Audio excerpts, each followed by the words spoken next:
കേരളത്തിന്റെ സ്വന്തം ചക്കക്കുരു മുരിങ്ങയില കറി വളരെ അണ്ടർ റേറ്റഡ് ആയിട്ടുള്ള ഒരു കറിയാണിത്. എന്നാൽ പോഷക ഗുണം കൊണ്ട് നോക്കുമ്പോഴോ ഒന്നാം സ്ഥാനത്ത് നിൽക്കേണ്ട കറി. ചക്കക്കുരുവിന്റെയും മുരിങ്ങയിലയുടെയും ഗുണങ്ങളൊക്കെ ഞാനിവിടെ സ്ക്രീനിൽ ഇട്ടിട്ടുണ്ട്, ഒന്ന് പോസ് ചെയ്ത് വായിക്കണേ. നമസ്തേ, ഞാൻ ധന്യ, ഇത് വെജ് കേരള. എല്ലാ പുതിയ സബ്സ്ക്രൈബേഴ്സിനും വെൽക്കം. ഇനി ആരെങ്കിലും സബ്സ്ക്രൈബ് ചെയ്യാൻ വിട്ടുപോയിട്ടുണ്ടെങ്കിൽ സബ്സ്ക്രൈബ് ബട്ടണും കൂടെ ആ ബെൽ ബട്ടണും കൂടി ഒന്ന് അമർത്തിക്കോളൂ. എന്നാലേ ഞാൻ വീഡിയോസ് അപ്ലോഡ് ചെയ്യുമ്പോൾ നിങ്ങൾക്ക് നോട്ടിഫിക്കേഷൻ കിട്ടുള്ളൂ. ഇത് ഞങ്ങളുടെ അമ്മയുടെ റെസിപ്പിയാണ് കേട്ടോ. അമ്മ ഉണ്ടാക്കുന്ന പോലെയാണ് ഇന്ന് ഞാൻ ഉണ്ടാക്കുന്നത്. ഇതിനു വേണ്ടി ഒരു വലിയ പിടി മുരിങ്ങയില എടുത്തിട്ടുണ്ട്. ഇതൊരു 2 മുതൽ 3 പേർക്ക് വരെ സുഖമായിട്ട് കഴിക്കാനുള്ള കറി ഉണ്ടാകും കേട്ടോ. ഫ്രീക്വന്റ് ആയിട്ടുള്ള ക്ലൈമറ്റ് ചേഞ്ച് കൊണ്ട് ഇലകളുടെ ഇടയ്ക്കൊക്കെ പ്രാണികളോ പുഴുക്കളോ ഒക്കെ ഉണ്ടാവാൻ ചാൻസ് ഉണ്ട്. അപ്പോൾ നല്ലോണം ശ്രദ്ധിച്ച് ക്ലീൻ ചെയ്തോളൂ. അടുത്തതായി ചക്കക്കുരു നല്ലോണം ക്ലീൻ ചെയ്ത് പകുതിക്ക് വെച്ച് കട്ട് ചെയ്ത് 2ആയിട്ട് ഇട്ടിട്ടുണ്ട്. ഒരു 15 എണ്ണം എടുത്തിട്ടുണ്ട്. കുക്ക് ചെയ്യാൻ ഞാനൊരു മൺപാത്രമാണ് എടുത്തിട്ടുള്ളത്. ക്ലീൻ ചെയ്ത് ചക്കക്കുരു പാത്രത്തിലേക്ക് ഇട്ട് കൊടുത്തിട്ടുണ്ട്.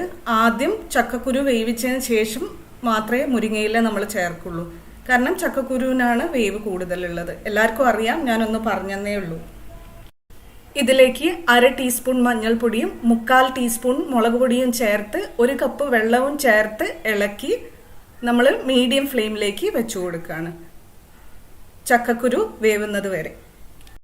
ഉപ്പ് ചേർക്കുന്നത് ചക്കക്കുരു ഒരു പകുതി വേവാകുമ്പോൾ മാത്രമാണ് കേട്ടോ. അടച്ചു വെച്ച് വേവിക്കാം.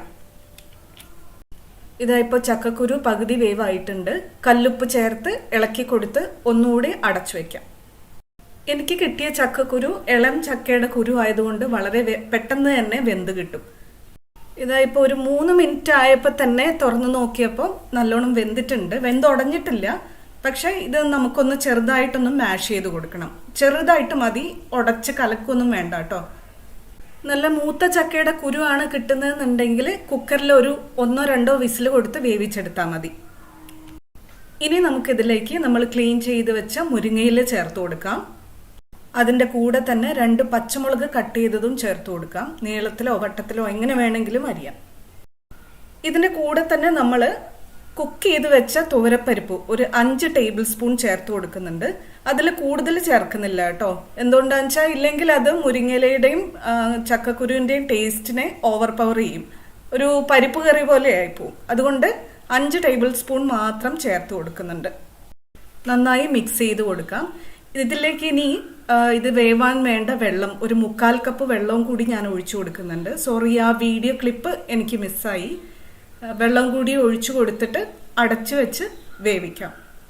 1 മിനിറ്റ് മാത്രം മതി. 1 മിനിറ്റിനുള്ളിൽ തന്നെ, ഇലയായതുകൊണ്ട് വളരെ പെട്ടെന്ന് തന്നെ വെന്ത് കിട്ടും. മുരിങ്ങയിലയുടെ ഒരു പ്രശ്നം എന്താണെന്ന് വെച്ചാൽ ഓവറായിട്ട് കുക്കായി പോയി കഴിഞ്ഞാൽ അതിന് ഒരു കയ്പ്പ് രസം വരും. കറിക്ക് ആ കയ്പ്പ് രസം നമുക്ക് അറിയാൻ പറ്റും. അപ്പോഴേക്കും നമുക്ക് ഇതിലേക്ക് വേണ്ട തേങ്ങയുടെ അരപ്പ് തയ്യാറാക്കാം.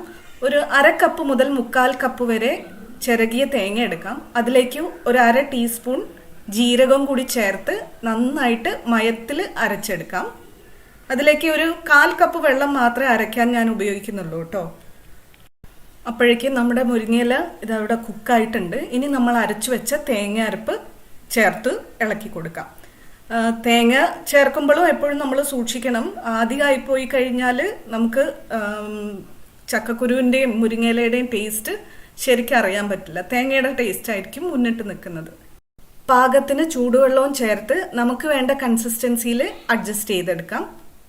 നന്നായി ഇളക്കി കൊടുത്തതിന് ശേഷം മീഡിയം ഫ്ലെയിമിലിട്ട് കറി ഒന്ന് തിളച്ച് വരുമ്പോൾ നമുക്ക് അടുപ്പത്തുനിന്ന് മാറ്റി വയ്ക്കാം. കറി അടുപ്പത്തൊന്ന് മാറ്റി വെച്ചിട്ടുണ്ട്. ഇനി ഇതിലേക്ക് ഒരു ചെറിയൊരു താളിപ്പും കൂടെ കൊടുക്കാം. താളിപ്പിനായിട്ട് ഒരു ചെറിയ പാൻ വെച്ചിട്ടുണ്ട്. അതിലേക്ക് 2 ടേബിൾ സ്പൂൺ വെളിച്ചെണ്ണ ഒഴിച്ചു കൊടുക്കുന്നുണ്ട്. വെളിച്ചെണ്ണ ചൂടാകുമ്പോൾ അതിലേക്ക് നമ്മൾ എടുത്തു വെച്ച കടുക് 1 ടീസ്പൂൺ ചേർത്ത് കൊടുക്കാം.